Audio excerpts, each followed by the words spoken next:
Good morning, guys. Happy Monday. I hope you've all had a really lovely weekend, enjoyed being out in the sunshine and doing some really lovely things with your family.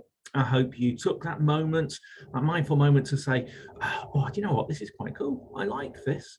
To just enjoy and kind of reflect upon where you are and how lucky you are for the chances that you've got. This week in school, we are going to be celebrating the Queen's Platinum Jubilee. So there's going to be working class each day leading up to Friday, where we're going to have our picnic on the field. Everybody's going to come in wearing red or white or blue. So we're showing our appreciation for the Queen, showing our thanks to the Queen for such an amazing job. And Friday's assembly, I shared with you that really, really lovely book by Michael Morpurgo, There Once Is a Queen. Today, I'm going to share with you a book called Little Elizabeth. And Little Elizabeth is such a lovely story. Let's get the right page. Well, it's not a story as such. It's a bit of a book about Queen Elizabeth, the young princess who became queen. We've got pictures of the places where she's lived. And we've got information about the Queen as a young child. So let's have a read. Baby Princess, 1926. You may think you know Queen Elizabeth II. She's the lady with the curly white hair who lives in a palace with the corgis, royal family and beautiful crowns, right? But once, a very long time ago, the Queen wasn't actually the Queen. She was a young princess who loved to play and have fun. And this is that young princess's story. So it's the nursemaid Margaret MacDonald, nicknamed Bobo. Clara Knight Elizabeth couldn't pronounce her first name at all and called her Allah.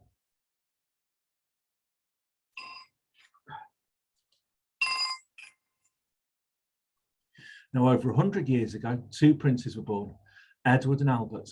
Their parents were King George V of the United Kingdom and Queen Mary. Edward would become king after his father. Albert became the Duke of York. He fell in love with a noble lady called Elizabeth Bowes-Lyon. Albert proposed 3 times before she said yes. And on the 21st of April, 1926, Albert and Elizabeth had a baby. She became Her Royal Highness, the Princess Elizabeth of York. She'll probably call herself Lizzie or Betty. Everyone will call her Your Highness or Mom, but we'll call her our Lilibet. Princess Elizabeth was always meant to stay a princess and never be the Queen. That's because everyone was sure her uncle Edward would become king and that he would marry and have children, but things don't always work out, as you might expect. Growing up royal, 1930 to 1935. Elizabeth's home was in Piccadilly, London. It had 5 floors, and that's a lot of stairs, and a balcony. It was a bit like a small palace, except that people going past on buses could see into the windows. And behind the house were gardens that were shared by the neighbours. They must have loved sharing with a princess.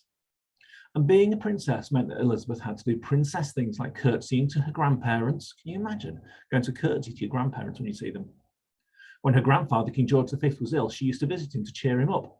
For her 4th birthday, he gave Elizabeth her very own pony called Peggy.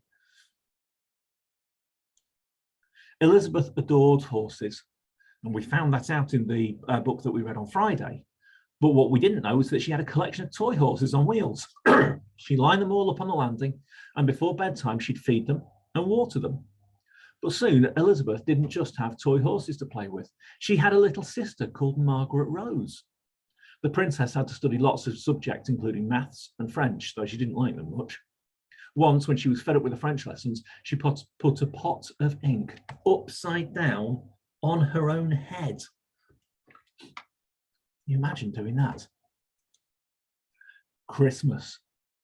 The little princesses, Elizabeth and her sister Margaret, had lots of fun playing together at their country home in Windsor, but the best time of year was Christmas. Elizabeth spent some of her pocket money buying presents from Woolworths, a shop that sold everything from sweets and necklaces to pencils and woolly hats. Wow, I love that the princess actually went shopping to a shop on the high street. The Christmas tree was so huge, the staff had to use ladders to decorate it. Christmas was spent with the King and Queen at Sandringham House in Norfolk, but Father Christmas knew where to find the princesses. They woke on Christmas morning, pounced on their stockings to see what presents that he brought them. After church, they had a huge lunch and played an acting game called charades. But everything stopped when it was time for the king to make a speech to his people on the wireless, which is a word that was used for a radio. By then it was time for tea and on with the fun. Lots of exciting things. But the year that changed everything, 1936.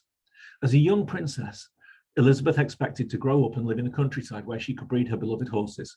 But when she was 10 years old, everything would change. Elizabeth's much-loved grandfather, King George, had died soon after Christmas.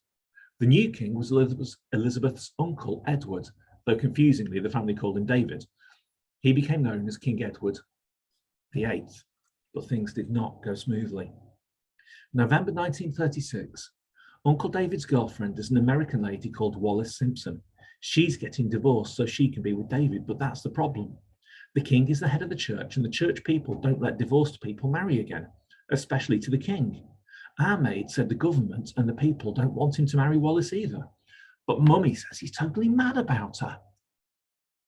December 1936, Uncle David, King Edward VIII, has made a speech telling the people he's got to stop being king because he loves Wallis too much to give her up. Isn't that romantic? But hang on, this means that Papa is going to be king and Mummy will be queen, and oh dear, oh dear, oh dear, one day I'll be queen. January 1937. It's strange being the king's daughters. We have to curtsy to Papa, though we don't bother when nobody's around. He's even changed his name. He doesn't want to be King Albert. He wants to be King George, like his own Papa. And we have to move to a huge, drafty old Buckingham Palace. At least our toy horses will have more room. They can have a whole corridor to themselves. And then the coronation in 1937. The big event of 1937 was the coronation of Elizabeth's parents at Westminster Abbey. Elizabeth sat next to Queen Mary for the ceremony. It was very long, and Elizabeth sometimes had to nudge Margaret when she was fidgeting. When she turned a page of a programme, found they were near the end, she and Queen Mary shared a secret smile.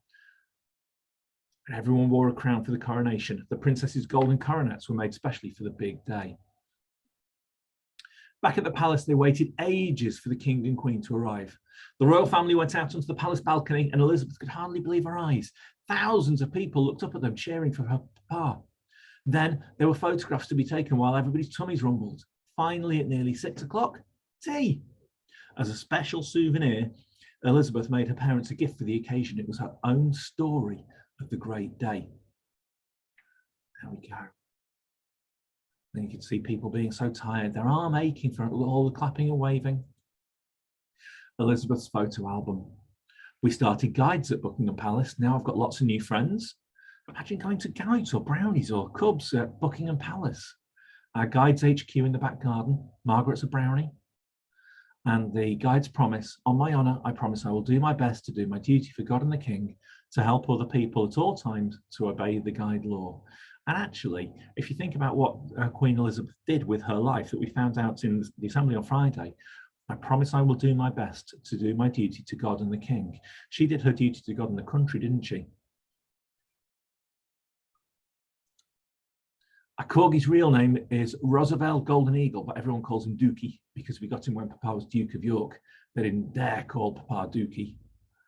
Her first and cutest pony, Peggy, with the fluffiest mane. They're budgies. Some of them are friendly, some pecky. A Tibetan lion dog called Choo Choo, because when he runs, he sounds like a steam train.